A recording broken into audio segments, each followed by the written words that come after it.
Pasi ka hyrë prej ditësh në shtëpinë e saj të re, është zgjedhur 10 maj, dita e drejtësisë në Shqipëri për të bërë inaugurimin e godinës së re të gjykatës së apelit të Shkodrës. Kryetari i kësaj gjykate, Fuad Vjerdha, tha se kushtet e reja ndikojnë në përmirësimin e punës, ndërsa u zotuat se gjyqtarët e apelit të Shkodrës nuk do të jenë pjesë e listës së zezë të ligjit të vettingut. Kemi organizuar ceremoninë organizim të inaugurimit të kësaj godine, ku prej disa ditësh kemi filluar të shtorim veprimtarinë tonë në funksion të dhënies së drejtësisë. Ndërtimi i kësaj godine është financuar tërësisht nga buxheti i shtetit. Komisioni i vlerësimit të ofertave shpalli fitues Bashkimin e Operatorëve Ekonomik,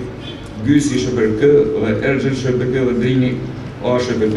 që paraqiti ofertën më të ulët prej 96.169.187 lekësh, njëkohë që fondi limit ishte përcaktuar në shumën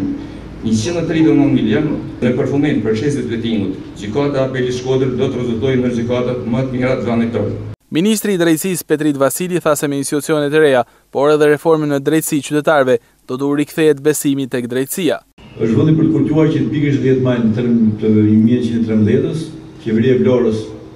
e kryesuar nga Ismail Qemali miratoi aktin e parë juridik për organizimin e pushtetit gjyqësor,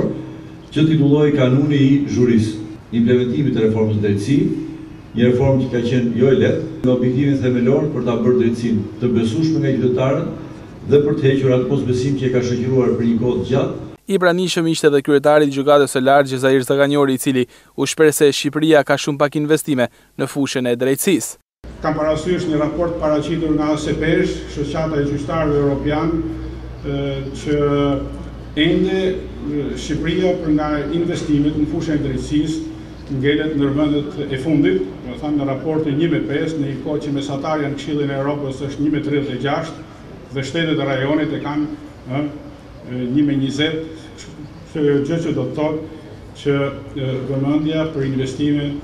dhe në përgjithësi në fushën e drejtësisë ka vend që të jetë edhe më e madhe. Gjykata e re e apelit ka mjediset mjaftueshme për zhvillimin e gjyqeve, hapësira për gjyqtarët dhe qytetarët, por edhe një arretim modern, ndryshe nga situata në cilën ndodhej më përpara.